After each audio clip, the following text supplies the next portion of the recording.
Good morning, Year 6. So if you've clicked here, you'd like a little bit of help with our math task. So our WALT today, what we are learning to do is to increase and decrease decimal patterns. So number patterns that have a decimal number.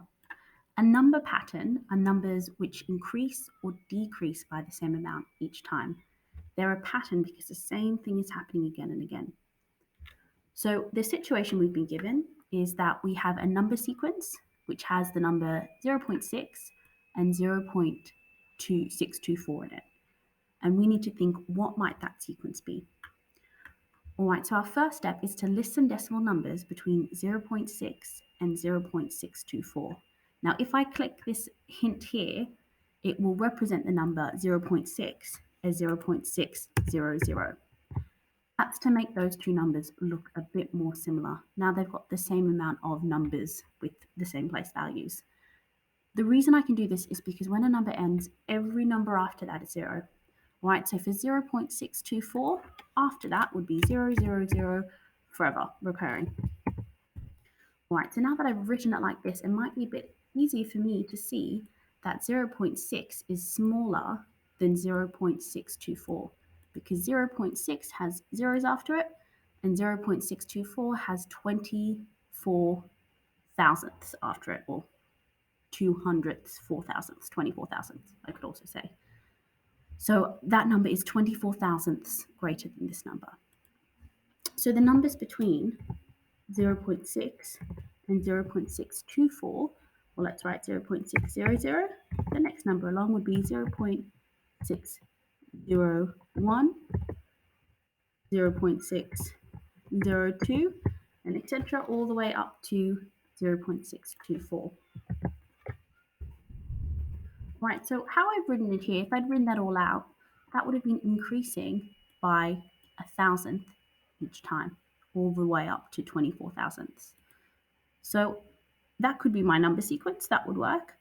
Or maybe I want to make a shorter number sequence, so another number I could increase by evenly each time. So what your second step to do is create an increasing or decreasing number sequence and evolve this. Well, I'm going to make my job a little bit easier when I write it out by making the increase by 2 thousandths each time.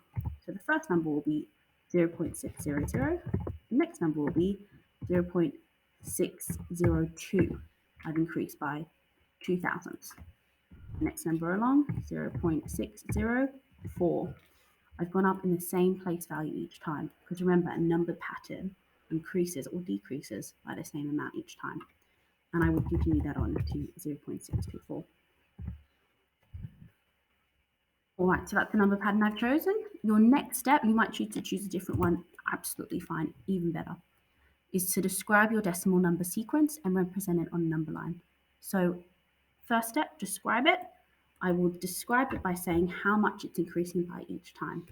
So the number pattern or the number sequence is increasing by 2 thousandths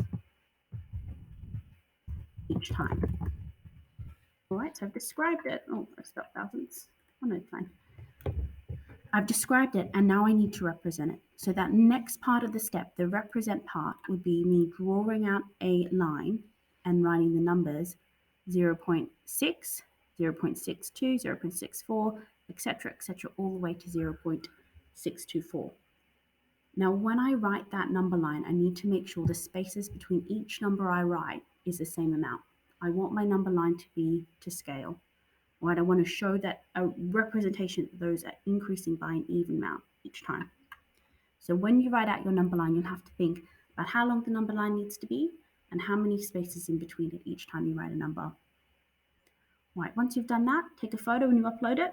Your next step is to explore other possible sequences. So I've increased by 2 each time. Is there something else I could increase by to get to 0.24? Well, remember, I'm going from 0 to 24. So a hint for you here is to think about the factors in 24. So could I increase by 4? I could increase by 6. I could increase by something else.